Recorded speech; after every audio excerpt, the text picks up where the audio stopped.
પૃથ્વી ઉપર નવા યુગની સ્થાપના કરવા માટે આવેલા એક મહાન બે વ્યક્તિત્વોની ચર્ચા કરીએ છીએ.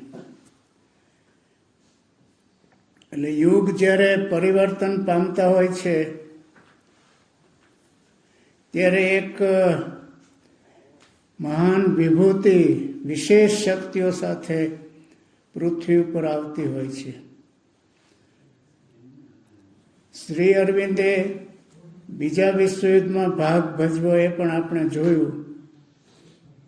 જ્યારે હિટલર ચારે બાજુ બોમ્બ ફેંકવા માંડ્યો અને બધા જ મૂંઝાઈ ગયેલા કે હવે હિટલરને કોણ કંટ્રોલ કરી શકે. ત્યારે વર્તમાન એ સમયના જે બધા જ સિદ્ધ પુરુષો કે ગુરુઓ જે હતા, ગાંધીજીએ તો હિટલરને એક કાગળ લખેલો કે તું અહિંસક થા. એટલે હિટલર કે હુ ઇઝ ધીસ ગાંધી, મને નોન વાયોલન્ટ થવાનું કહે છે. નહેરુને સરદાર પટેલને તો શંકા કે ગાંધીજીને કોઈ સામાન્ય દ્રષ્ટિ છે કે નહીં. ગાંધીજી કે મને વેદના થઈ એટલે મેં લખ્યું. પણ હિટલરને કોણ કંટ્રોલ કરે? આનંદમય માં પણ હતા, રવિન્દ્રનાથ ટાગોર પણ હતા, અને આ બધા જ આ યુગ પુરુષો જેને કહેવામાં આવે છે. સ્વામિનારાયણ સંપ્રદાયના જે ગુરુ છે, પ્રમુખ સ્વામી પહેલાના, એ બધા જ યોગજી મહારાજને એમના ગુરુ બધા જ હતા. દેશ પરદેશના બધા જ હતા. યોગી કૃષ્ણ પ્રેમ પણ હતા. પણ આને કોણ કંટ્રોલ કરે? અને ત્યારે શ્રી અરવિંદે જોયું કે આખું વિશ્વયુદ્ધનો કંટ્રોલ હિટલરના હાથમાં આવી ગયો છે.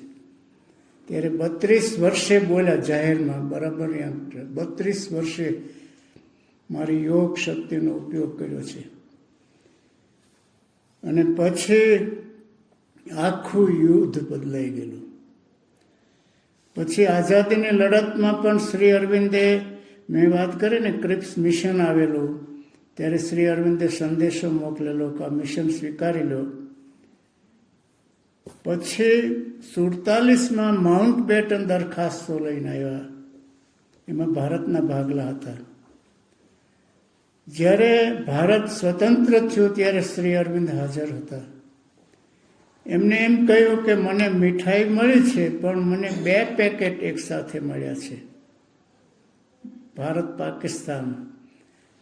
પછી ત્યારે શ્રી અરવિંદ તો જાહેરમાં બોલતા ને, પણ એક સંદેશો એમનો પછી લીધેલો 15 ઓગસ્ટે. અને પહેલી ભારતને પાર્લામેન્ટ મળી ત્યારે રાજગોપાલાચાર્ય આપણા આ કાર્યકારી રાષ્ટ્રપતિ હતા. તો એમને કીધું કે હું બધો જ પ્રોટોકોલ સાઈડમાં રાખીને ભારતના મહાન યોગીનો સંદેશો આવ્યો 15 ઓગસ્ટે. પહેલું એમને રીડિંગ કર્યું શ્રી અરવિંદના સંદેશનું. અને એમાં એમને મારા 5 સ્વપ્નાઓ, એમાં અખંડ ભારત થઈ જશે એ વાત એમને કરેલી છે. પછી સાવિત્રી જે છે એ એમને 1903માં બરોડા હતા ત્યારે એક નાનું એવું ખોખું બનાવ્યું, એક મટીરિયલ આમ રફ જેવું. અને એનો મુખ્ય પ્રશ્ન શું હતો કે લવ એન્ડ ડેથ, મૃત્યુ અને પ્રેમ, આ એમનો આખા જીવન દરમિયાન પ્રશ્ન હતો. એને લઈને એમને છેક 47 સુધી, 50 સુધી, એટલે કે 47 વર્ષ સુધી એક જ પુસ્તક ઉપર એમને કામ કર્યું. ડિસેમ્બર 50માં એમને શરીર છોડ્યું. નવેમ્બરમાં લાસ્ટ 1 મહિના પહેલા શ્રી અરવિંદ કદી જ ઉતાવળમાં હતા ને કદી જ એક્સાઇટેડ, કદી જ અનંત ધીરજથી એ રાહ જોતા હતા પ્રેરણાઓને. પણ પછી નવેમ્બરમાં એક કહેતા હતા કે મારે હવે જલ્દી સાવિત્રી પૂરું કરવું જોઈએ, મારે જલ્દી સાવિત્રી પૂરું કરવું જોઈએ. પછી એક ચેપ્ટરનું આખું એમને વિચારણા કરવાની હતી. તો પણ શ્રી અરવિંદે કીધું કે we will see it letter on, પછી કોઈ વખતે આ જોશું. અને ડિસેમ્બરમાં શરીર છોડ્યું 50 અને નવેમ્બરમાં સાવિત્રી પૂરું કર્યું. અને જ્યારે સાવિત્રી પૂરું કર્યું ત્યારે શ્રી અરવિંદે 3 વખત કીધું, O Savitri is finished, O Savitri is finished, ઓ કદી શ્રી અરવિંદ મહાન એક સંતોષ હોય ને એ રીતે. જેમ તુલસીદાસે આખી રામાયણ લખ્યા પછી છેલ્લું વાક્ય લખ્યું, છેલ્લો પાયો પરમ વિશ્રામ. એક મહાન કૃતિ પૃથ્વી પર ઉતારી લાવ્યા તુલસીદાસજી, આખી લાઈફ લોંગ. અને છેલ્લે કે પાયો પરમ વિશ્રામ, રામ સમાન કોઈ ભગવાન નથી, એવું છેલ્લે વાક્ય છે. અહીંયા પણ શ્રી અરવિંદે એક પરમ વિશ્રામ, ઓ સાવિત્રી ઇઝ ફિનિશ્ડ. શ્રી અરવિંદના સેક્રેટરીએ શ્રી અરવિંદના રૂમમાં 12 વર્ષ એ પુસ્તક લખ્યું છે. ગુજરાતી ભાષાંતર પણ થયું છે. બહુ જ અદ્ભુત પુસ્તક છે. માતાજી છાપવા ના પાડેલી, પણ શ્રી અરવિંદે શતાબ્દી થઈ 72માં, ત્યારે કીધું કે છાપો હવે. તો એમાં એક પ્રકરણ છે, પ્રભુની વિદાય, ગોડ ડિપાર્ટ્સ. શ્રી અરવિંદની વિદાયનું વર્ણન છે. એટલે એક સામાન્ય વ્યક્તિ પૃથ્વી પરથી વિદાય થાય અને જે સ્થિતિ હોય, એક અવતાર જેને સુપ્રામેન્ટલ સુપ્રીમ ચેતનાનો અવતાર હવે વિદાય લે છે, આનું વર્ણન આખું લખ્યું છે.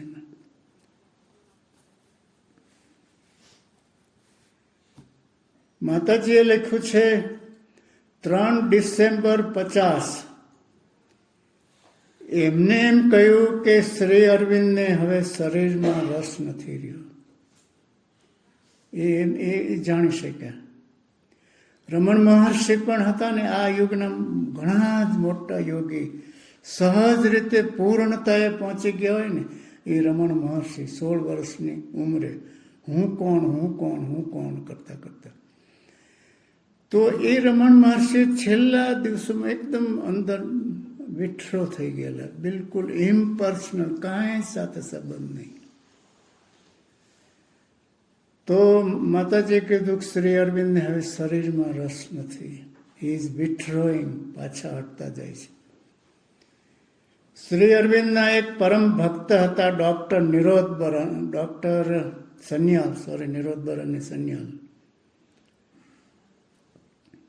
ડૉક્ટર સન્યાલ કલકત્તાના પ્રખ્યાત સર્જન હતા અને શ્રી અરવિંદના પરમ ભક્ત. માતાજી એમને અગાઉ તાર કરી રાખેલો, be ready for to catch the flight, તમે જલ્દી આવવા માટે તૈયાર રહેજો. અને પછી એમને બીજો તાર કર્યો, કમસુમ જલ્દી આવી જાઓ પોંડિચેરી. એટલે મદ્રાસ આવ્યા અને કારમાં સીધા આવ્યા અને પછી સીધા શ્રી અરવિંદના રૂમમાં શ્રી અરવિંદને એટેન્ડ કરવા માંડ્યા. એટલે મેડિકલ સાયન્સની રીતે એમને બધું ચેકઅપ કર્યા પછી માતાજીને એમ કીધું કે માં, મને હવે મેડિકલ સાયન્સની રીતે મને ટ્રીટમેન્ટ કરવા દો. માતાજી એમ કહ્યું કે જો ડૉક્ટર, આ એક્સ્ટ્રા ઓર્ડિનરી પેશન્ટ છે, તમે મને રિપોર્ટ્સ માત્ર આપો કે શ્રી અરવિંદના શરીરમાં હવે શું ફેરફાર થાય છે.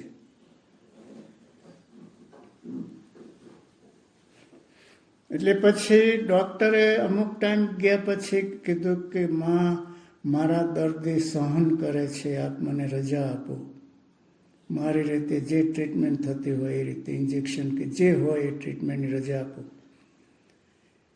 માતાજી એમ કીધું કે જો ડૉક્ટર, આ પ્રભુ પોતે છે, એમને જે યોગ્ય લાગશે અંદરથી પોતે જ બધું ગોઠવી લેશે.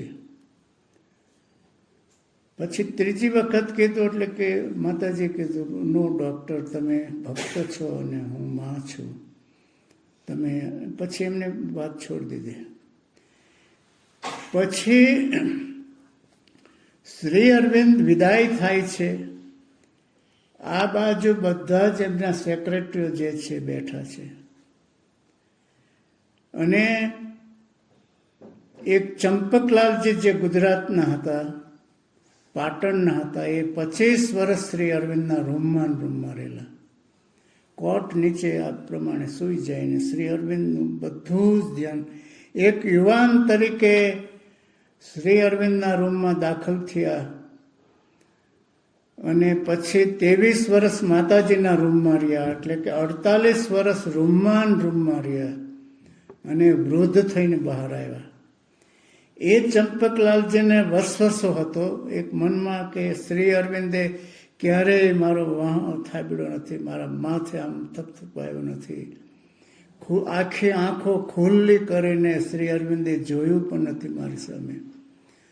શ્રી અરવિંદ જમતા હોય તો અડધી આંખો ક્લોઝ હોય. અમે કહીએ કે આ વસ્તુ કેમ છે, આ તો it's all right, all right, all right. પણ ભાગ્યે જ 25 વર્ષ સાથે રહ્યા તો પણ શ્રી અરવિંદ ભાગ્યે જ મારી સામે આખી આંખો ખુલ્લી કરીને જોયું હોય. ડૉક્ટર નિરોધ બરાને લખ્યું છે પુસ્તકમાં, અમે જ્યારે નીચે જઈએ ત્યારે લોકો અમને સાધકો નીચે ઘેરી વળતા કે અમને શ્રી અરવિંદ અંગે કહો ને, શ્રી અરવિંદ અંગે કહો ને. તો અમારે શું કહેવું? શ્રી અરવિંદ આ ખૂણામાં બેઠા હોય ને અમે આ ખૂણામાં આટલા મીટર, આટલા ફૂટ જ દૂર હોઈએ, પણ અમારે અને શ્રી અરવિંદ વચ્ચે કોઈ જ સંપર્ક નથી. પૂર્ણપણે આનંદના પરમ બ્રહ્મલોકમાં, પરમ ચેતનામાં ઊંડે ઊંડે ક્યાંય શ્રી અરવિંદ ચાલ્યા ગયેલા. અમારે વચ્ચે કોઈ સંપર્ક જ નથી. એટલે પછી ડૉક્ટર સન્યાલે એ બધું પડતું મૂક્યું. ચંપકલાલજીને મનમાં હતું કે મારો શ્રી અરવિંદે વાહ થાબડ્યો નથી. જ્યારે શ્રી અરવિંદ પાછલી ઉંમરમાં પછી એમને દ્રષ્ટિ પણ ઝાંખી થઈ ગયેલી, અને રૂમમાં આંટા મારતા હોય ત્યારે ચંપકલાલજીના ખંભે હાથ રાખીને આંટા મારે. શ્રી અરવિંદ આમ જાય ત્યારે ચંપકલાલજી સાથે સાથે આમ જાય, પાછા આવે, સતત ચંપકલાલજી સાથે સાથે રહેતા. કારણ કે શ્રી અરવિંદ સમાધિમાં ચાલ્યા જાય અચાનક અને પડે તો કંઈ પણ ફ્રેક્ચર થાય નહીં, એટલે શ્રી અરવિંદ સાથે સાથે ચંપકલાલજી ચાલતા. તો છેલ્લા કલાકોમાં જ્યારે બધાને એમ લાગે કે હવે શ્રી અરવિંદ તો ઘણા જ ઊંડા ચાલ્યા ગયા છે, હવે નિવૃત્ત થઈ જશે, હવે શરીર છોડી દેશે, પાછા એકદમ શ્રી અરવિંદ પૂર્ણપણે પાછા આવી જાય, પાછા બેઠા થાય પથારીમાં, અને ચંપકલાલજીને બોલાવે. ખ્યાલ આવ્યો ને? અને ચંપકલાલજીને ભેટી પડે, માથે હાથ મૂકે, વાહ થપથપાવે. ભગવાન પણ ઋણ ચૂકવી દેતા હોય છે. જે 25 વર્ષ જે માણસે રાત દિવસ સેવા કરેલી. એક વખત શ્રી અરવિંદે બેલ માર્યો અને ચંપકલાલજી તો નીચે ગયેલા. પછી કોઈ એમ કીધું ગુરુદેવે બેલ માર્યો, તમે તો હતા નહીં. તો ચંપકલાલ પછી નીચે જમવા જવાનું જ બંધ કરી દીધું. ગુરુદેવને તકલીફ પડી. પછી 2 બ્રેડ ઘઉંના 2 ગ્લાસ દૂધના બારીમાં ઊભા જમી લે આ ચંપકલાલ. અને છેલ્લે શ્રી અરવિંદ ભેટી પડતા એમને, માત્ર એક વાર નહીં પણ 2-3 વાર એ પ્રમાણે એકદમ ચાલ્યા જાય અને પાછા આવે અને એકદમ ચંપકલાલને ભેટી પડે. પછી ચંપકલાલજીને પૂછ્યું કે આનો અર્થ શું છે? તો કે એ ભગવાન જાણે આનો શું અર્થ છે. બધા કેટલીક બાબતોના અર્થ હોઈ શકે જ નહીં. હવે શ્રી અરવિંદને શરીર છોડવું છે અને માતાજી ત્યાં ઊભા છે. માતાજી એમના કોર્ટ પાસે ઊભા હોય છે, સેક્રેટરી બધા બેઠા હોય છે. એટલે જો માં દિવ્ય શક્તિ હોય, માં ભગવતી હોય અને એમની હાજરીમાં જો યમરાજ શ્રી અરવિંદને લઈ જાય, આ સામાન્ય ભાષામાં સમજાય એટલે કહું છું, એટલે કે એમનું નિવૃત્ત થાય, નિર્વાણ થાય માતાજીની હાજરીમાં, તો એનો અર્થ શું કે યમરાજ શક્તિશાળી છે અને માતાજી તો એક સામાન્ય મહિલા છે. This was the last war, last struggle એ દિવસોમાં. શ્રી અરવિંદને શરીર છોડવું હતું અને મધર રોકી રાખ, નો નો નો, હોલ્ડ કરતા હતા. રામકૃષ્ણ પરમહંસ જ્યારે શરીર છોડતા હતા ને, ત્યારે આ બધા તો કોલેજિયન હતા. વિવેકાનંદ એટલે નરેન્દ્ર, બ્રહ્માનંદ એટલે રાખાલ, એ તો બધા કોલેજિયન હતા. એ રાડો પાડતા હતા, નહીં ગુરુદેવ શરીર ન છોડો, શરીર ન છોડો, આપની બહુ જ જરૂર છે, આપની બહુ જ જરૂર છે. એ પ્રમાણે માતાજીએ શ્રી અરવિંદને ઘણી જ પ્રાર્થના કરી એમની રીતે કે આપ શરીર ન છોડો, શરીર ન છોડો, મનુષ્ય જાતિને આપની જરૂર છે. પણ ગૂઢ રીતે શ્રી અરવિંદે કોઈ પણ સંકેત કર્યો હશે. હવે માતાજીની હાજરીમાં શરીર છોડે તો એક અર્થ થાય. કોઈ ગૂઢ રીતે શ્રી અરવિંદે માતાજીને સંકેત કર્યો, કારણ કે બંને એક જ દિવ્ય ચેતના હતી. માતાજીને સંકેત કર્યો, કોઈ પણ રીતે મેસેજ એમને અંદર આપ્યો. માતાજીએ એમ કીધું, જો શ્રી અરવિંદને લાસ્ટ 2 કલાકના સમય ચાલે છે, લાસ્ટ અવર્સ ચાલે છે. માતાજીએ એમ કીધું કે હું આરામ કરવા ચાલી જાઉં for few, can I go for rest for few hours. હવે આ બધાને આ તો આશ્ચર્ય થયું કે શ્રી અરવિંદ શરીર છોડે છે અને માતાજી ચાલ્યા ગયા આરામ કરવા માટે.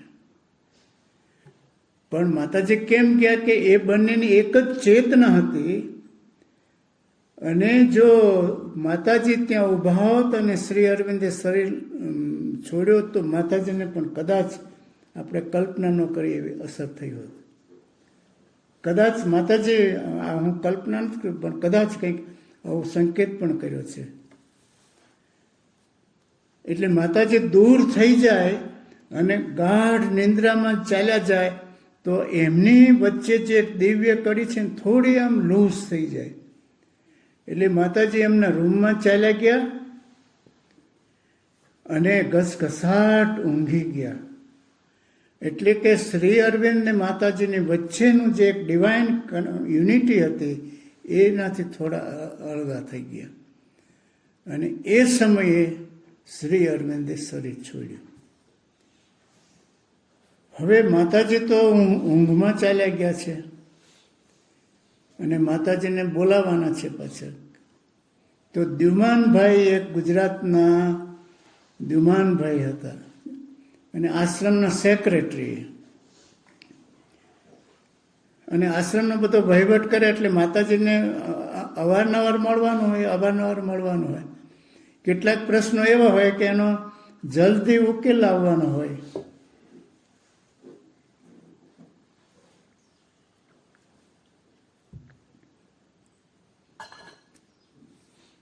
એટલે જો માતાજી સમાધિમાં હોય અને 2-4 કલાક એમને રાહ જોવી પડે, એટલે એમની અને માતાજી વચ્ચે કોઈ એવી ગૂઢ એક જોડાણ હશે કે ગમે તે એક ટ્રીક હશે. જેવા દ્યુમનભાઈ જાય એમના રૂમમાં, મધરના રૂમમાં, અને મધર તરત જ આંખો ખોલી, યસ દ્યુમન. એટલે દ્યુમનભાઈ કંઈક આ પ્રશ્ન છે એટલે તરત જવાબ આપી દે. એટલે પછી દ્યુમનભાઈને કીધું કે તમે માતાજીને બોલાવી લાવો. એટલે માતાજીના રૂમમાં જેવા દ્યુમનભાઈ ગયા, માતાજીના હૃદય પર એકાગ્રતા કરી અને મધર યસ યસ દ્યુમન. તો દ્યુમનભાઈ એમ કીધું કે માં પધારો શ્રી અરવિંદના રૂમમાં. અને મધર શ્રી અરવિંદના રૂમમાં આવ્યા. આ જે ઇતિહાસમાં, જે મનુષ્ય જાતિના ઇતિહાસમાં જે ક્ષણો છે એ અદ્ભુત ક્ષણો છે. પછી સેક્રેટરીઓ બધા બેઠા હતા ડૉક્ટર સન્યાલે તો પછી જાહેરાત કરી દીધેલી અને 50માં 5 ડિસેમ્બર વહેલી સવારે 1:26 શ્રી અરવિંદે શરીર છોડ્યું. અને પછી રેડિયો પર પણ જાહેરાત પછી થયેલી. પણ માં જ્યારે શ્રી અરવિંદના રૂમમાં આવ્યા અને શ્રી અરવિંદના કોટ પાસે ઊભા રહ્યા, પૂર્ણપણે સમર્પણ. પહેલું સમર્પણ જ્યારે માતાજી શ્રી અરવિંદને ફર્સ્ટ ટાઈમ મળ્યા 1914માં, ત્યારે જે સમર્પણ હતું ને આ બીજું એક મહાન સમર્પણ કે પૂર્ણ અવતાર પાસે એક મનુષ્ય જાતિના પ્રતિનિધિ એક બધું સમર્પણ કરીને ઊભા છે. 1.5 કલાક ઊભા રહ્યા, કોન્સ્ટન્ટલી ઊભા રહ્યા.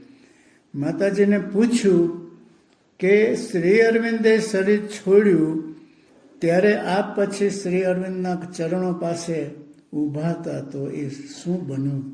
બધા જ પ્રશ્નો પૂછ્યા છે. કેટલાક ગુરુઓ એવી ભવ્યતા બતાવતા એને અમુક પ્રશ્નો પૂછાય જ નહીં. મને ખબર છે અમુક ગુરુઓને કે આ પ્રશ્ન અમને નહીં પૂછ્યો, આ પ્રશ્ન નહીં પૂછ્યો. તો બધા જ પ્રશ્ન, માં શું બન્યું તમે જ્યારે શ્રી અરવિંદના ચરણો પાસે ઊભા હતા ત્યારે?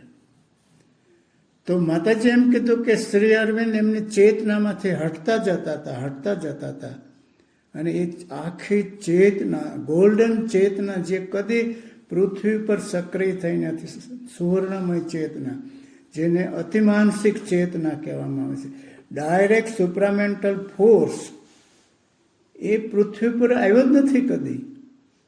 તો એ ચેતના આખી મારામાં ટ્રાન્સફર થતી, આખી શ્રી અરવિંદ હટતા જતા અને આખી ચેતના મારામાં ટ્રાન્સફર થતી. પછી એમને એમ કીધું કે હું સમજાવી શકતી નથી આનું વર્ણન કેવી રીતે કરવું, પણ કે તમે એક મોટો વંટોળિયો બ્રહ્માંડમાં આવ્યો, પ્રચંડ વંટોળિયો, એની કલ્પના કરો. અને એ વંટોળિયો જેમ આવતો હોય ને મને મારા આખા શરીર ઉપર પ્રચંડ અસર થતી હતી, એ ચેતના એન્ટર થતી ત્યારે. અને પછી શ્રી અરવિંદને સમાધિ આપવાની હતી, 6 તારીખે સમાધિ આપવાની, 6 ડિસેમ્બર 24 કલાક પછી શ્રી અરવિંદને સમાધિ આપવાની હતી. હવે ત્યાં ફ્રેન્ચ ગવર્મેન્ટ હતી. ફ્રેન્ચ ગવર્મેન્ટે શું કીધું કે શ્રી અરવિંદને કોમન સ્મશાન ગૃહ હોય ત્યાં લઈ જઈને જે તમારે કરવું હોય અગ્નિ સંસ્કાર કે જે ત્યાં લઈ જાઓ, એમ એવો આગ્રહ રાખ્યો ફ્રેન્ચ ગવર્મેન્ટે.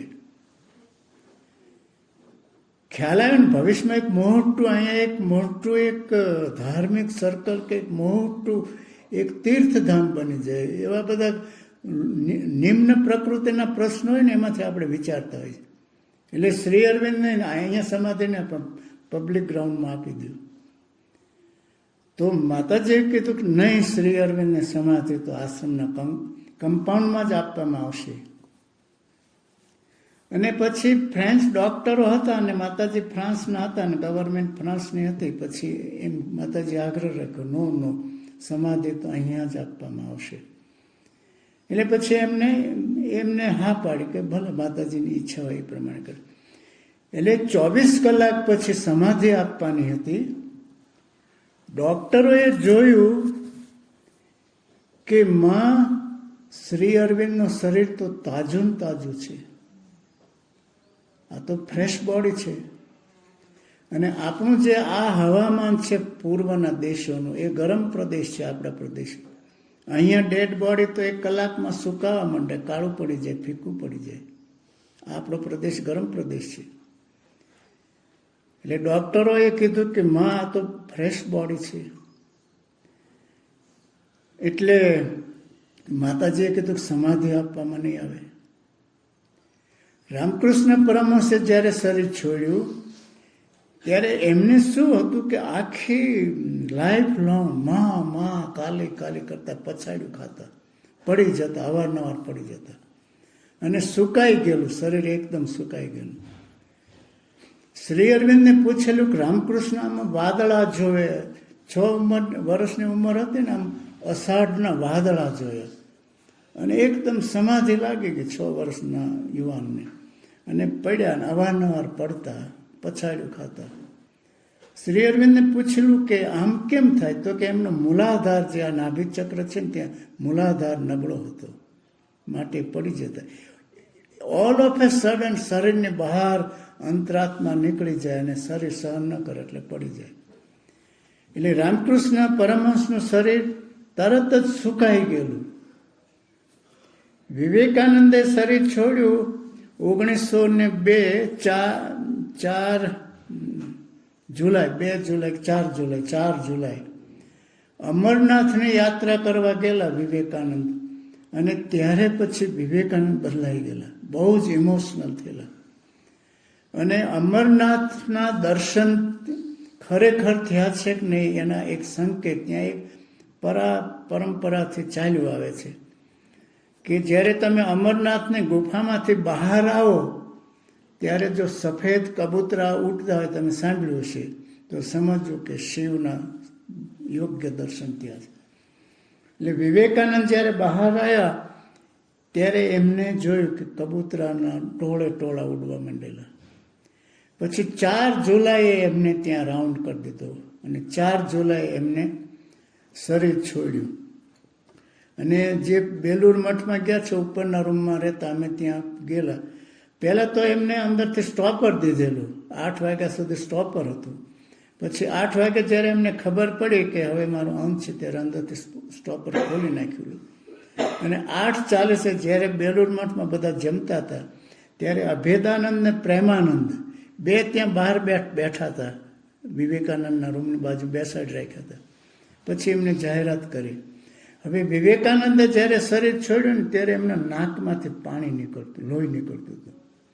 એટલે આપણા યોગમાં એક ખ્યાલ છે, કોઈ આત્મા મુક્તિમાં જાય, મુક્ત થયો છે તો એનો સંકેત શું? તો આ જે છે બ્રહ્મરંધ્ર, એ બ્રહ્મરંધ્ર તોડીને કોઈ મહાન આત્મા ઉપર ચાલ્યો જાય તો એ આ તૂટી જાય. એટલે આ નળી અહીં જોડાયેલી છે એટલે અહીંથી લોહી નીકળે. એટલે વિવેકાનંદ ત્યારે ખરેખર અર્થમાં લોહી નીકળતું. રમણ મહર્ષિએ જ્યારે શરીર છોડ્યું, રમણ મહર્ષિએ 14 એપ્રિલ 50માં શરીર છોડ્યું અને શ્રી અરવિંદે 5 ડિસેમ્બરે શરીર છોડ્યું. એ 50માં શરીર છોડ્યું. આ યુગના મહાન યોગી રમણ મહર્ષિ, એમને શરીર છોડ્યું. એ આપે વાંચ્યું જ હશે અને આ રેકોર્ડમાં પણ આવી ગયું કે આખા દક્ષિણ ભારતમાં લાઇટનો મોટો ઝબકારો થયેલો. એક ક્ષણે એમને શરીર છોડેલું. અને એમને અહીંયા પહેલાં નાનું એવો એક ગાંઠ થયેલી, પછી ઓપરેશન કરેલું, પછી મોટી ગાંઠ થઈને, પછી કેન્સર છે એવું નિદાન થયું, પછી મોટું આવું ઢીમણું થયું. અને ચોથી વાર જ્યારે રમણ મહર્ષિને ઓપરેશન કરવાના હતા ત્યારે એમના આશ્રમમાં 2 વિભાગ થઈ ગયા. How long do you want to cut the masters? ક્યાં સુધી હવે ગુરુદેવના શરીરના કટકા કરવા છે? પણ છેલ્લે એમને બિલકુલ ક્લોરોફોર્મ સંઘાડ્યા વગર એ તો બેઠા હતા ને ઓપરેશન કરી, બિલકુલ સહજ રીતે. લોકમાન્ય તિલકને જ્યારે ઓપરેશન કરવાનું હતું તો કે મને ક્લોરોફોર્મ કે એવું કંઈ જોઈએ ને મને એક ભગવદ્ ગીતા આપી દો. અને ભગવદ્ ગીતા વાંચતા રહ્યા અને ઓપરેશન થઈ ગયું. તો રમણ મહર્ષિ એમને શરીર છોડ્યું. અને વડોદરાના મહારાજાએ એક મોર આપેલો, સફેદ મોર હતો. અને એ રાત્રે રોજ રમણ મહર્ષિના રૂમ ઉપર નાઇટ હોલ્ડ કરવા આવે. પછી જ્યારે શરીર છોડ્યું તે આખો સવાર સુધી એમનું બોડી એ રૂમમાં હતું. અને તે મોર છેલ્લી રાત પણ ત્યાં હતો એ રૂમ ઉપર. પછી રમણ મહર્ષિને સમાધિ આપી દીધી. પછી એ મોર એ રૂમ ઉપર બેસવાનું એને બંધ કરી દીધું. અરવિંદ આશ્રમથી રમણ આશ્રમ 105 કિલોમીટર છે, બહુ જ નજીક છે. પણ શ્રી અરવિંદ અને રમણ મહર્ષિ ક્યારેય મળ્યા નહીં. બંને કેમ મળ્યા નહીં? કારણ કે શ્રી અરવિંદ પણ રૂમમાં રહેતા હતા અને રમણ મહર્ષિ પણ રૂમમાં રહેતા હતા. બેમાંથી કોઈ ખસવું જોઈએ ને મળવા માટે. તો પણ જ્યારે રમણ મહર્ષિએ શરીર છોડ્યું ત્યારે માતાજી કોઈ બીજી બાબતોમાં રસ નહીં લેતા, બાહ્ય ઘટનાઓમાં રસ નહીં લેતા. પણ પછી 3 દિવસ પછી કોઈ એમ કીધું કે રમણ મહર્ષિએ શરીર છોડ્યું છે. તો માતાજી કે હા, હવે મને ખબર છે કે મારા રૂમમાં 3 દિવસ રમણ મહર્ષિનું તેજોમય સ્વરૂપ, સૂક્ષ્મ સ્વરૂપ મારા રૂમમાં 3 દિવસ હતું. શંકરાચાર્યએ જેમ શરીર છોડ્યું એના અંગે કોઈ બહુ ઐતિહાસિક માહિતી નથી. પણ શંકરાચાર્ય અંગે એટલી વિગત છે કે છેલ્લે કેદારનાથ ગયેલા અને એમના થોડા શિષ્યોને થોડો ઉપદેશ આપ્યો અને એમને કીધું કે હવે હું આવું છું એમ કહીને પછી કેદારનાથની ગુફામાં ઊંડા ક્યાંય હિમાલયમાં ઉતરી ગયા. એમના અંગે કોઈ રેકોર્ડ નથી કે એમના નિર્વાણના વખતે શું થયું. હવે આ શ્રી અરવિંદે શરીર છોડ્યું ત્યારે માતાજીએ પછી એમ કીધું, એમને સમાધિ નહીં આપવાની. માતાજીએ એમ કીધું કે શ્રી અરવિંદના શરીરમાં ભરપૂર પ્રકાશ ઉતરે છે, પ્રકાશ ઉતરે છે, પ્રકાશ ઉતરે છે. ડૉક્ટર સન્યાલેને એમને કીધું, માં આ અમારા મેડિકલ સાયન્સની દ્રષ્ટિએ આ શરીર ન રહેવું જોઈએ, આ કેમ આમ છે, ફ્રેશ કેમ બોડી છે? તો માતાજીએ કીધું કે ભરપૂર પ્રકાશ ઉતરે છે. વચ્ચે શરીર આવતું હતું ને, એક માધ્યમ શરીર આવી ગયેલું, હ્યુમન બોડી છે શરીરનું, એ પણ મર્યાદા હતી. પણ જ્યારે શ્રી અરવિંદ બોડીમાંથી હટી ગયા ત્યારે જેને પૂર્ણ ચેતના કહેવામાં આવે છે, અતિમનસ ચેતના, એ ઉતરવા માંડી પૃથ્વી ઉપર. માત્ર 2 તત્વ રહેલા, matter and spirit, direct matter and spirit. એટલે સુધી કે પોંડિચેરી શ્રી અરવિંદ આશ્રમ દરિયા કિનારે એકદમ નજીક છે.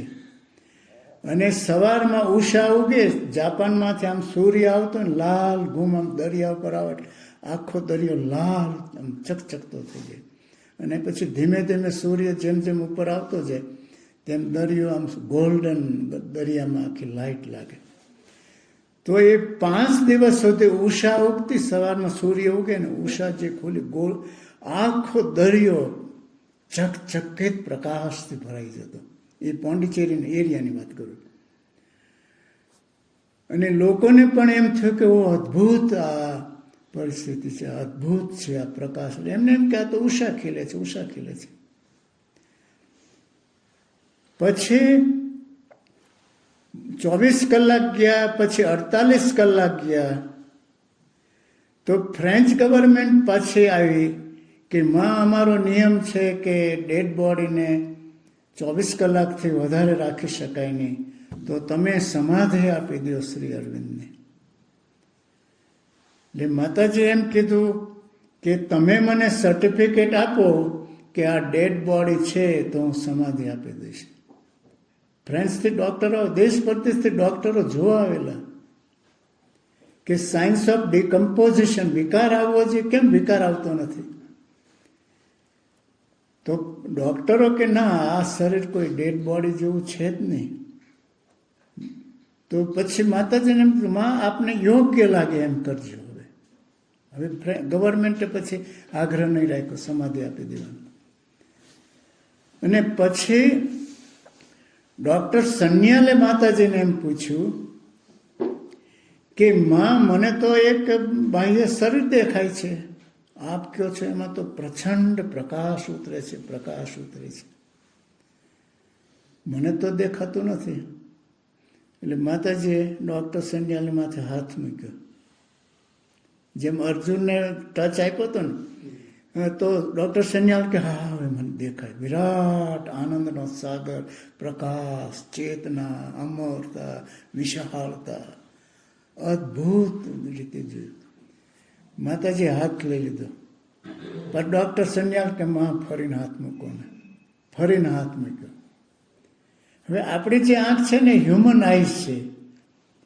કૃષ્ણએ અર્જુનને કીધું જો આ મારું વિરાટ દિવ્ય સ્વરૂપ છે અને આ દ્રષ્ટિથી તું જોઈ નહીં શકે. એટલે દિવ્ય દ્રષ્ટિ ત્યાં શબ્દ વાપર્યો છે. પણ દિવ્ય દ્રષ્ટિ એટલે સૂક્ષ્મ દ્રષ્ટિ, અને એ બધામાં ખુલી શકે. ત્યાં મોટો શબ્દ એવો વાપર્યો છે એટલે આપણને એમ છે કે તો અર્જુનને એકને જ ખુલે, આપણે કોઈ નહીં. પણ તમે જ્યારે કોઈ ધ્યાન કરતું હોય અને એના ઈષ્ટદેવ દેખાય, પ્રહલાદને કે ધ્રુવને કે રમણ મહર્ષિ, તો આ જે દ્રષ્ટિ છે ને અંદર એક સભાનતા જાગૃત થાય એ અનુભવ કરી શકે છે. એટલે એ ડૉક્ટર સન્યાલે કીધું કે હા હવે મને ખ્યાલ આવે છે.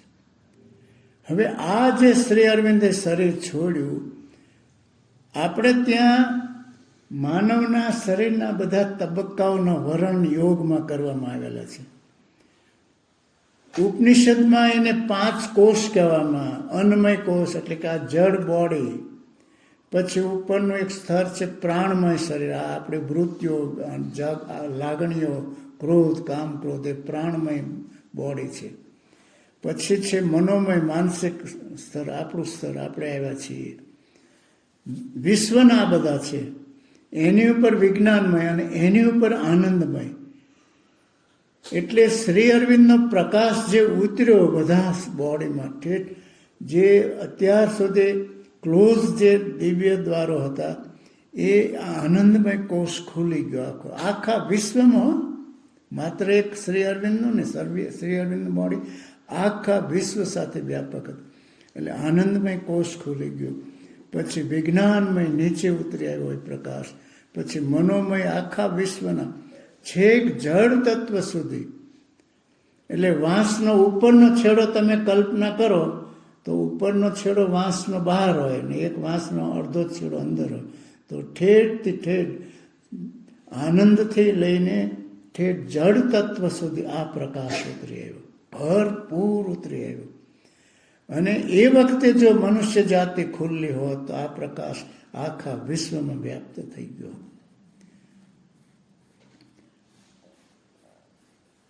કારણ કે આપણું શરીર એની સાથે જોડાયેલું છે. વિવેકાનંદે લખ્યું છે કે આ વિશ્વમાં જે પ્રાણ છે એનો હું એક ટુકડો છું, આ વિશ્વમાં જે એક મનોમય કોષ છે એનો હું ટુકડો છું, આ વિશ્વમાં વિજ્ઞાનમય કોષ છે એનો એક ટુકડો. આ વેદમાં વર્ણન છે.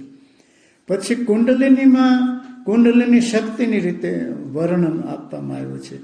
અને ભગવદ્ ગીતામાં બીજી રીતે, 2 પ્રકૃતિ અને અપ્રકૃતિ. પછી પુરાણોમાં આ બધા વર્ણન મનુષ્યના શરીરના વર્ણન છે. બધા સ્તર 14 લોક બતાવ્યા છે, અતલ, વિતલ, તલાતલ, પાતાલ.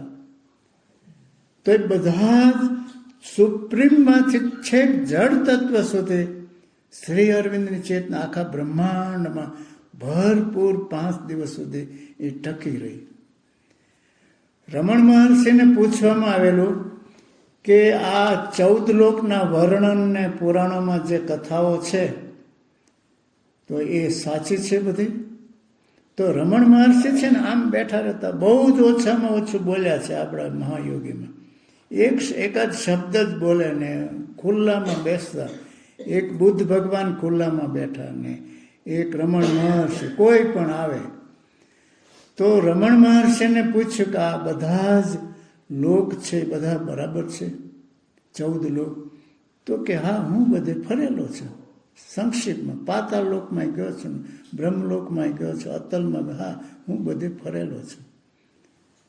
તો આ બધા જ આપણી અંદર છે, કોઈએ ખોલ્યા નથી અત્યાર સુધી. એટલે પછી 72 કલાક થયા તો પણ પછી માતાજીએ એક મેસેજ બહાર પાડ્યો. એ વખતે શ્રી અરવિંદે જ્યારે શરીર છોડ્યું ત્યારે માતાજી હયાત હતા અને એ કક્ષાના હતા, એટલે બધા રિપોર્ટ્સ આપતા.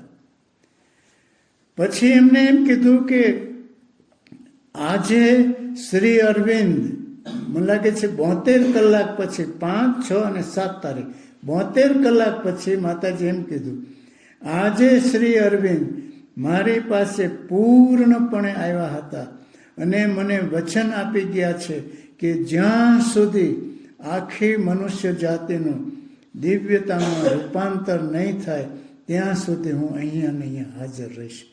ખ્યાલ આવ્યો ને?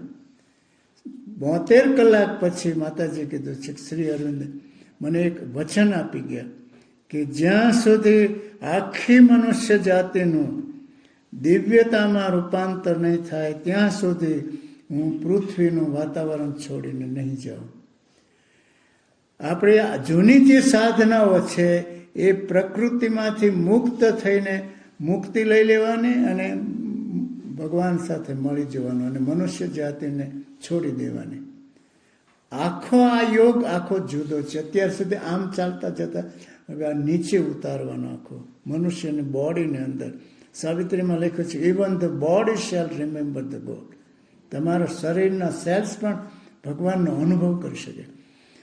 એટલે 72 કલાક પછી અમારા પિતાશ્રી તો બધા ગામડામાં. પછી મેં એમને પૂછેલું, મેં કીધું શ્રી અરવિંદ કે કંઈ વાતો આવતી તમારા ગામડામાં બધા? તો કે 2 વાત અવારનવાર આવતી.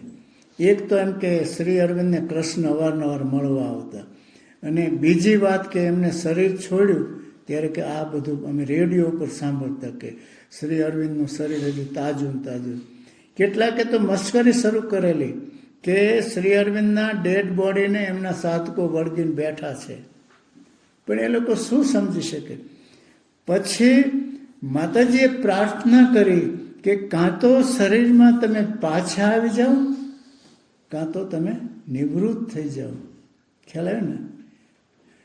અમારે શું કરવું? અને જ્યારે માતાજીએ પ્રાર્થના કરી એટલે કે 96 કલાક અને પછી 120 કલાક એટલે કે 5 દિવસ પછી 5 ડિસેમ્બરથી 9 ડિસેમ્બર સુધી 50 ભરપૂર એ મનુષ્ય બોડીમાં પ્રકાશ ઉતરતો હતો. અને એ દિવસોમાં માતાજી એમ લખેલું કે મારી પાસે આ બાજુ હ્યુમન બોડી શ્રી અરવિંદનું જેને શરીર છોડ્યું છે એ પડ્યું છે, અને આ બાજુ શ્રી અરવિંદ એક નવું જે દિવ્ય બોડી હવે મનુષ્ય જાતિમાં આવવાનું છે એ લઈને મારી પાસે આવ્યો. ખ્યાલ આવ્યો ને? આ બધું થોડું ગૂઢ છે પણ મારી રીતે સમજાવું છું. એટલે આપણે પણ જેમ કે સાવિત્રીમાં લખ્યું છે પહેલા જ ચેપ્ટરમાં, this is the day when Satyavan must die. આ એક દિવસ બધાના જીવનમાં આવવાનો છે કે જ્યારે બધાએ મરી જવાનું છે. એટલે ત્યાં સત્યવાન એ આખી મનુષ્ય જાતિ છે. This is the day when Satyavan must die. અને શ્રી અરવિંદના જીવનમાં પણ આ જ ઘટના બની. કારણ કે માનવ ઉત્ક્રાંતિનું શરીર હતું, બધા મર્યાદા આ શરીરમાં હતા, ધીમે ધીમે ક્ષીણ થઈ ગયું. એટલે એમને પણ શરીર છોડવું પડ્યું. એને પછી શ્રી અરવિંદને અવારનવાર રિક્વેસ્ટ કરવામાં આવી, તમારો વોઇસ ટેપ કરવો છે, તમારો વોઇસ ટેપ કરો. તો શ્રી અરવિંદે ના પાડી કે નહીં, મારો વોઇસ ટેપ નથી કરવાનો. એમને એમ કીધું કે ખાસ હેતુ છે મારો વોઇસ ટેપ નહીં કરવાનો.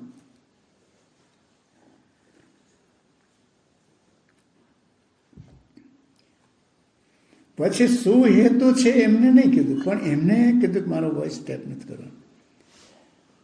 પણ જેવો એમને શરીર છોડ્યું અને તરત જ એમનો અવાજ પ્રગટ થયો, I am here, I am here, I am here. જુઓ આપણા યુગની આ ઘટના છે. અને મેં આગલા દિવસોમાં કીધું ને કે રામના જમાનામાં હોત તો સારું હતું, કૃષ્ણના જમાનામાં હોત તો સારું. એના કરતાં પણ એક ભવ્ય જમાનામાં તમે ઉતરી આવ્યા છો, અને એ પરિસ્થિતિમાં તમે અહીંયા આવ્યા છો. અહીંયા આવવું કે પોંડિચેરી જવું એ કોઈ સામાન્ય ઘટના નથી.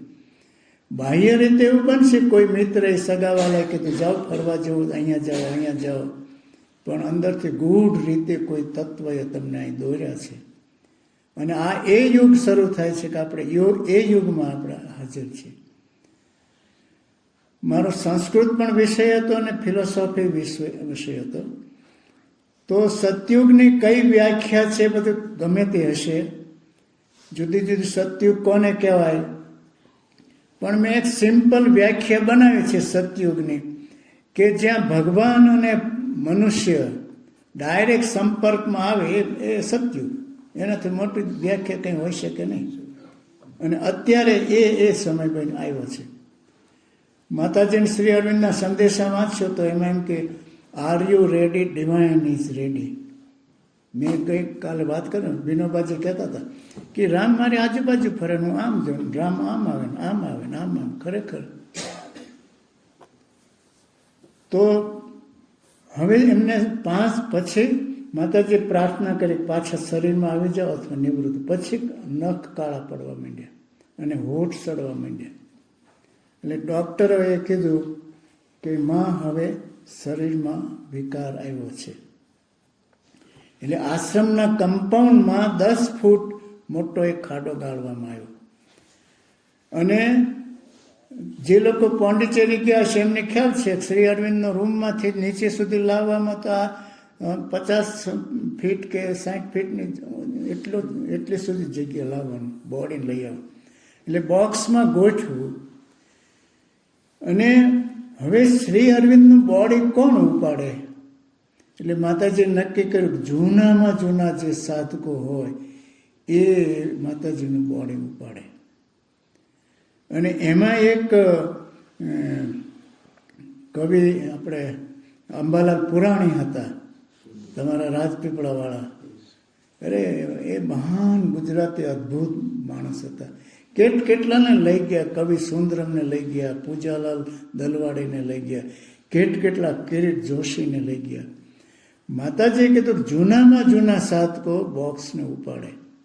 અંદર મૂકી દીધેલું, રસાયણો જે કંઈ મુકાય મૂકી દીધેલું. તો આખા આશ્રમમાં એટલી અદ્ભુત શાંતિ હતી કે શ્રી અરવિંદને સમાધિ આપવામાં આવે છે. અને બોક્સ નીચેથી લઈને અંબાલાલ પુરાણીને આવે. માતાજી પહેલા માળે બેઠા હોય છે, નિરીક્ષણ કરે છે બધું. અને તો અંબાલાલ પુરાણી ધ્રુસ કે મોટા મોટા અવાજથી રાડો પાડતા હતા.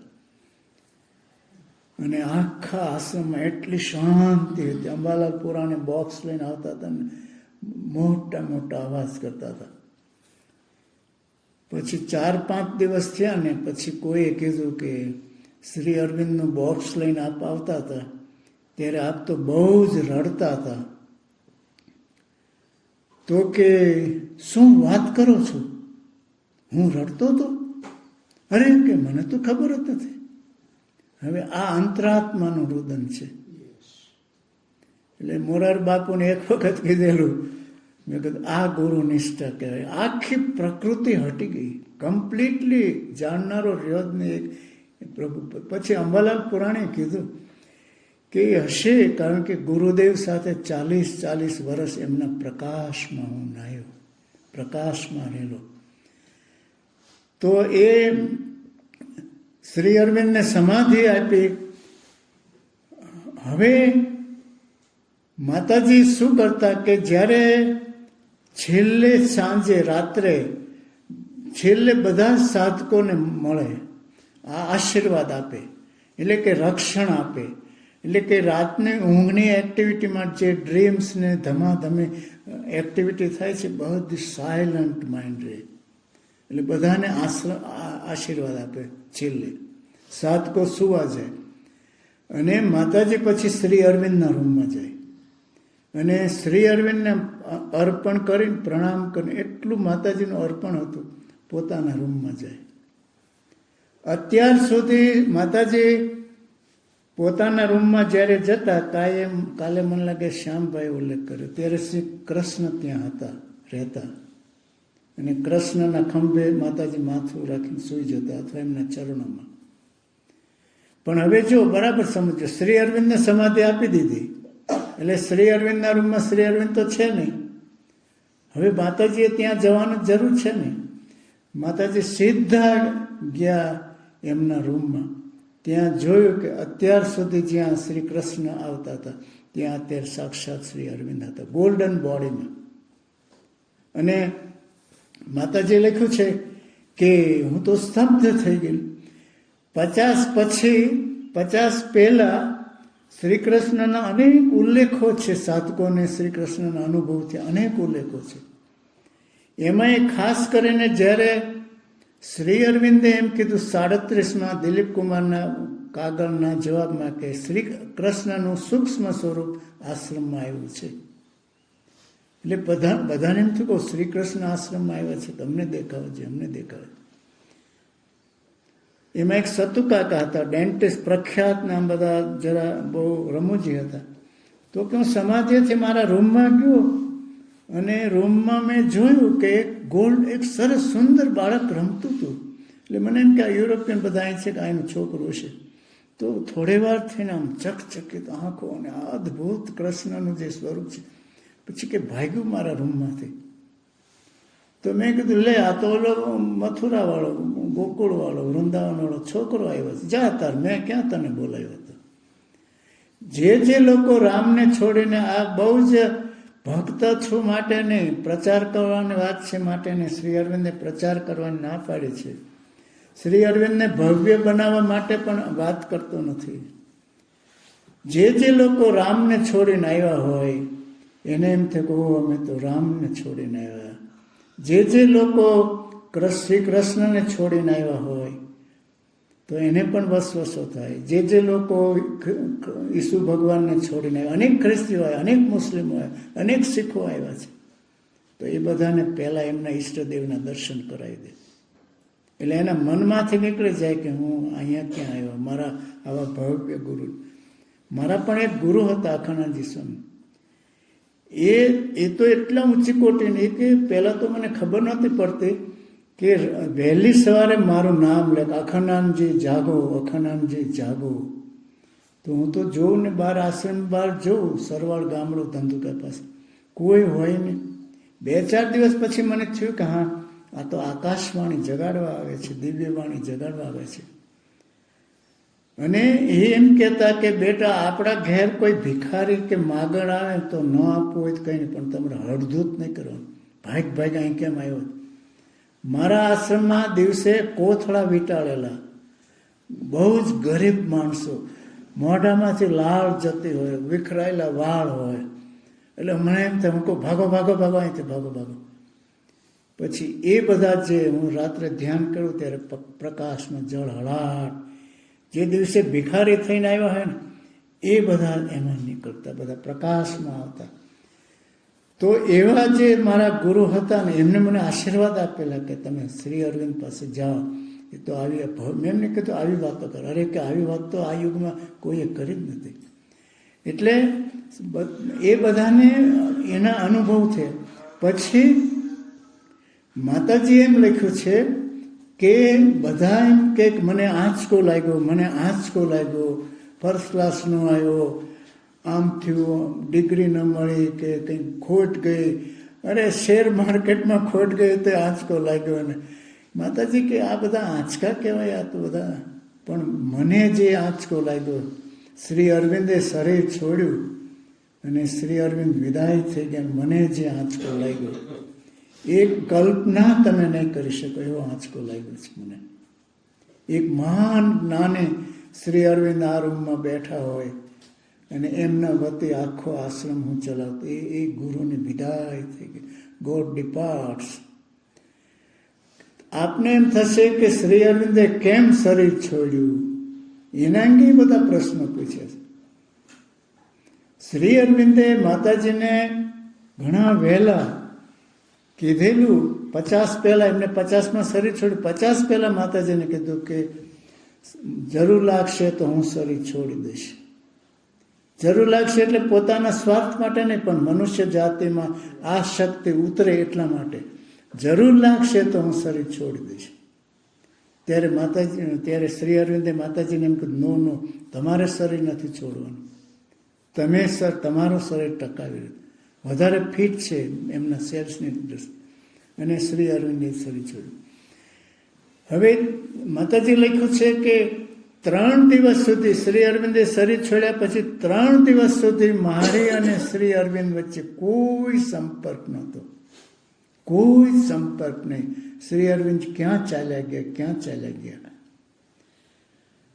હવે આ જે ત્રણ જે દિવસ છે ને, ઘણા કોઈ મહાન યોગીઓ હોય કે શરીરમાં એમનો યોગ અધૂરો રહ્યો હોય તો શરીર છોડ્યા પછી પણ એ આગળ વધતા હોય છે. જેમ કે સ્વામી વિવેકાનંદ કે શ્રી અરવિંદે વાત કરી છે કે એમનો યોગ કારણ કે અમેરિકાથી આવ્યા, બેલુર મઠ કરવાનો હતો, કંઈ આશ્રમ હતો ને આ બધા સંન્યાસીઓને કોઈ ઘર આપતું નહોતું કંઈ, એટલે એ સ્થાપનામાં એમનો ટાઈમ ગયો મોટા ભાગનો. અને વિવેકાનંદને ડાયાબિટીસ હતો, એટલે એમને શ્રી અરવિંદે એમ કીધું કે વિવેકાનંદે શરીર છોડ્યા પછી એમનો જે અધૂરો યોગ હતો એ આ પૂરો થઈ ગયો. તો શ્રી અરવિંદે શરીર છોડ્યા પછી 3 દિવસ સુધી ક્યાં ગયા એ મનુષ્ય જાતિથી પૂર્ણપણે અલગ થઈ ગયા. પછી માતાજી એમ લખ્યું છે કે 3 દિવસ પછી દૂર દૂર ઊંડે ઊંડે ઊંડે અનંતમાં સહેજ સહેજ સહેજ અવાજ વાઇબ્રેશન આવવા માંડ્યું. પછી મેં ધ્યાન આપ્યું અને ધીમે ધીમે ધીમે ધીમે એ અવાજ ક્લિયર થતો ગયો, એક અવાજ ક્લિયર થતો, અને એ શ્રી અરવિંદનો અવાજ હતો. અને પછી મારે શ્રી અરવિંદનો સંપર્ક થઈ ગયો 3 દિવસ પછી. અને પછી જ્યારે જ્યારે માતાજી એમ લખ્યું છે કે મારે જરૂર પડે ત્યારે હું માત્ર એમ કહેતી કે ઓ મારા ગુરુ, ઓહો મારા ગુરુ, એટલે શ્રી અરવિંદ તરત જ સમાધિમાં પ્રગટ થાય. ઓ મારા પ્રભુ, ઓ મારા પ્રભુ, એ આમનો શબ્દ હતો.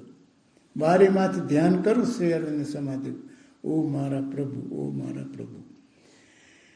પછી શ્રી અરવિંદે શરીર છોડ્યા પછી એની અસર જે આશ્રમના સાધકો ઉપર થઈ, એમાં એક આ દ્યુબનભાઈ જે માતાજીને જગાડવા ગયેલા ને, એમને જઠરા કમ્પ્લીટલી ફેલ થઈ ગઈ, કંઈ પચે જ નહીં, કંઈ પચે જ નહીં.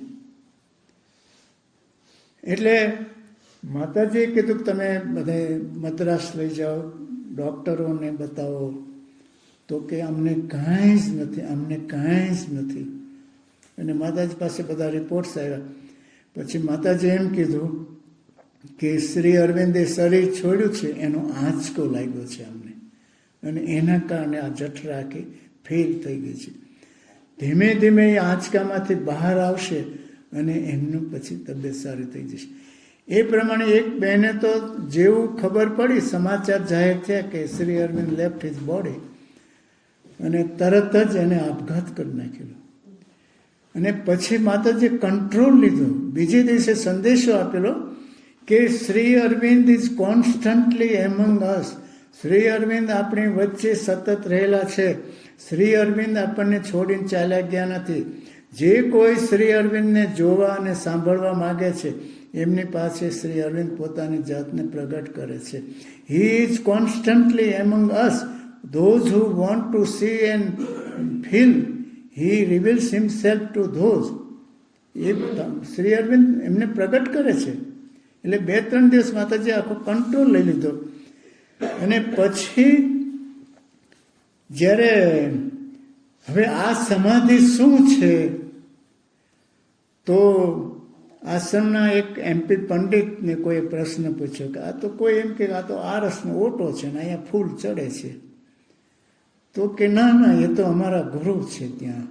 એમને એમ જવાબ આપેલો કે કોઈ પણ સેન્સિટિવ માણસ શ્રી અરવિંદની સમાધિ આવશે અને એને ટચ શું કહેવાય એ ટચ તરત જ એને ખ્યાલ આવશે, ટચ મળશે. અમારા એક પ્રિન્સિપાલ ભાવનગરના જોરુભા ચુડાસમા, એ વિપશ્યનામાં 35 વર્ષથી જાય, પણ મેં કીધું તમને ઝબકારો બબકારો કંઈ થયો છે ને? 35 વર્ષ ભગવાનને આપવા એટલે આંટા ફેરા જ કર્યા છે, મંદિરોએ આંટા ફેરા જ કર્યા. જઈને પેલી માછલી આવે ને આમ પેલાને સ્પર્શ કરીને વહી જાય, માછલી આવે ને સ્પર્શ કરીને વહી જાય, કમળને દાંડીને. એટલે એટલું જ કર્યું છે, ઝબકારો થયો છે નહીં. રામ રામ કરીએ તો કંઈ રામનું કંઈ હાજરી આવી છે કે નહીં? બાકી આપણે કહીએ કે સવારમાં 1-2 કલાક પૂજા કરીને પાઠ કરીને અહીં તિલક કરે આમ ભગત થઈને ફરીએ. અમારું ગામ તો બહુ નાનું છે, પણ અમારા ગામમાં ભગત ઘણા, ગામ કરતાં ભગત ઘણા. અને મારી ગણતરી પછી થાય નહીં હો, હું કહું બહુ સારું છે. એટલે આ જે છે ને, તો એનો પછી એક નગીનભાઈ હતા, ભાવનગરના હતા, 14 વર્ષની ઉંમરના હતા ત્યારથી દાખલા, અને જૈન કુટુંબનો પાછળ, 2 ભાઈઓ અને 2 બહેન. મેં કીધું નગીનભાઈને છે ને ઢોસો ખાવાનો શોખ, અને ઢોસા એમની પાસે પૈસા હોય નહીં. પહેલાં તો 3 રૂપિયાનું જ હતું. એટલે એ જૂનામાં જૂના સાધક મારે એમની પાસે કઢાવવાનું હોય, બહુ ઓથોરિટી. એટલે મેં કીધું નગીનભાઈ, આ સમાધિને આપણે કેવી રીતે લેવાની, આપણે ત્યાં જઈએ એપ્રોચ કેવી રીતે કરવાનું? તો કે અરે ઝાલા, આ સમાધિ તો શું છે, એક વ્યક્તિને એવા દેખાણો એવું સમાધિ, ગોલ્ડન બોડી જે હવે આવવાનું છે પૃથ્વી પર, ગોલ્ડન બોડી. કોઈ જો ફોટો જોયો ને, લાસ્ટ શ્રી અરવિંદનો આ ફોટો છે, 5 દિવસ જે બોડી રાખ્યો ને આમ રાખે, લાંબા પગ રાખ્યો છે ને સૂતા છે. તો કે ગોલ્ડન બોડીમાં શ્રી અરવિંદ સૂતેલા છે સમાધિ પર, અને એમના આજ્ઞા ચક્રમાંથી પ્રકાશ પૃથ્વી પર ચારે બાજુ બ્રહ્માંડ પ્રકાશ વહે છે. એમના સહસ્ર આનંદની ધારાઓ પૃથ્વી ઉપર વહે છે, અને એમના હૃદય ચક્રમાંથી પ્રેમના ફુવારા છૂટે છે પૃથ્વી. એટલું અત્યારે મને આ લાગે. હવે એ અનુભવ એમનો પોતાનો હોય હો, પણ અરવિંદ આશ્રમમાં કોઈ ગુરુ નહીં, કોઈ શિષ્ય નહીં, બધા જ સરખા. અને પછી એમને ખ્યાલ આવે કે અરે તમારે મને આવું પૂછપૂછ ન કરવું. 69માં નીલ આર્મસ્ટ્રોંગ ચંદ્રમા ઉપર ઉતરેલો, અને ત્યારે અમેરિકાના રાષ્ટ્રપતિ ઇલેક્ટ્રોનિક્સથી જોડાયેલા હતા પેલા નીલ આર્મસ્ટ્રોંગ સાથે. એને પૂછ્યું કે દુનિયા કેવી લાગે છે?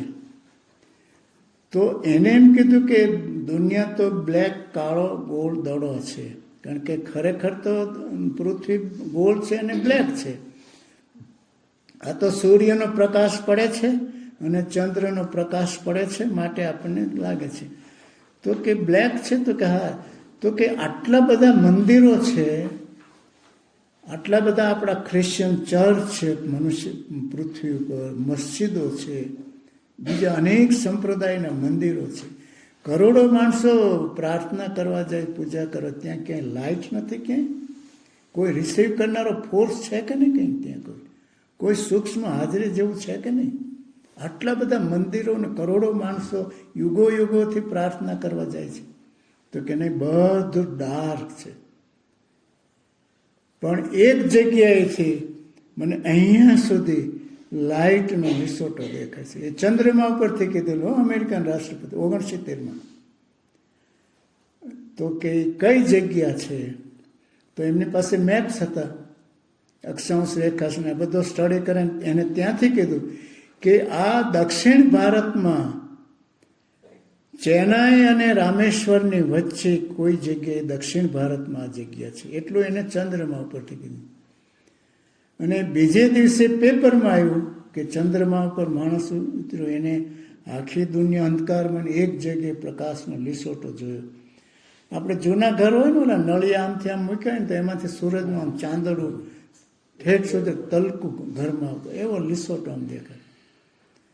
તો એને કીધું કે આ જગ્યાએ ઉત્તર ભારત, દક્ષિણ ભારતમાં રામેશ્વરને આની વચ્ચે છે. હવે માતાજી તો આશ્રમમાં હયાત હતા 69, માતાજીએ 73માં શરીર છોડ્યું. અને આશ્રમમાં તો મોટા મોટા ગણિત શાસ્ત્રીઓ છે અરવિંદ આશ્રમ, મોટા મોટા સંગીતકારો, એન્જિનિયરો, મહાન લશ્કરી વડાઓ બધા ત્યાં ભેગા થયા. તો ગણિત શાસ્ત્રીઓએ ગણિત બધું ગણ્યા પછી એમને સ્ટેપ બાય સ્ટેપ એને જે માપ આપ્યા હતા એ પ્રમાણે ગણતરી કરીને કીધું, માં આ તો શ્રી અરવિંદની સમાધિ આવે છે. આ જે માપ આપ્યું છે અને એ તો શ્રી અરવિંદની સમાધિ આવે છે. તો માતાજીએ કીધું કે હા, એ માણસે બરાબર જોયું છે. અને માતાજીએ શ્રી અરવિંદની સમાધિ ઉપર શ્રદ્ધાંજલિ આપી છે. હું વિનોબાજીને મળતો ઘણી વાર, તો એક વખત તો એ પોતે જ સભામાં હતા અને ભારતમાં 25 વર્ષ એમને પદયાત્રા કરેલી, તો એનો મેપ આખો હતો. અને એમને એમ કીધું કે બાબા એટલે કે વિનોબા બધી જગ્યાએ 90,000 કિલોમીટર આ પગથી ચાલ્યા છે. જ્યારે હું અયોધ્યા ગયો ત્યારે કે ખરેખર રામ લક્ષ્મણ જાનકી પ્રગટ થયા, ખરેખર અર્થમાં. એ એમના મુખ્ય ત્યારે સભામાં હતું અને હું એમની પાછળ ગયો. અને જ્યારે મથુરા વૃંદાવન ગયો ને ત્યારે કૃષ્ણ અને બલભદ્ર પ્રગટ થયા અને હું એમની પાછળ ગયો. ભારતના અવતારો, વિભૂતિઓ અને આચાર્યો જે રસ્તે ગયા એ इसके પીછે બાબા ગયા. इसीलिए मुझे तो एम के सरदई न थे मुझे कुछ नहीं, यही इसका रहस्य है, इसमें मेरा कुछ नहीं है. બહુ સહજ રીતે. ત્યારે અહીંયા અત્યારે એક સાથે બે અવતાર છે અને બાઇબલ તો અનેક ઋષિઓ અનેક ફિરસ્તાઓ લખ્યું છે, મહાભારત ગીતા એ બધું અનેક રીતે લખ્યું છે, પણ અહીંયા તો એક જ મનુષ્ય સંકલ્પ કર્યો છે, એક જ મનુષ્ય સિદ્ધ થયા છે, એક જ મનુષ્યએ તપશ્ચર્યા કર્યા છે અને સમાપ્તમ સર્વમ. શ્રી અરવિંદની સમાધિ ઉપર માતાજીએ શ્રદ્ધાંજલિ આપી છે. ઓ મહાગુરુ, તમે સંકલ્પ કર્યા, તમે તપશ્ચર્યા કરી, તમે મહાન યુદ્ધો ખેડ્યા અને અમારા માટે સકલ સિદ્ધ કરી આપ્યું. એવો યુગ આપણી પાસે આવ્યો છે. ઓમ आनंदमय चैतन्यमय सत्यमय पर. आपको कुछ कहना? एक तो जिन लोगों ने अभी तक फॉर्म जो मैंने दिया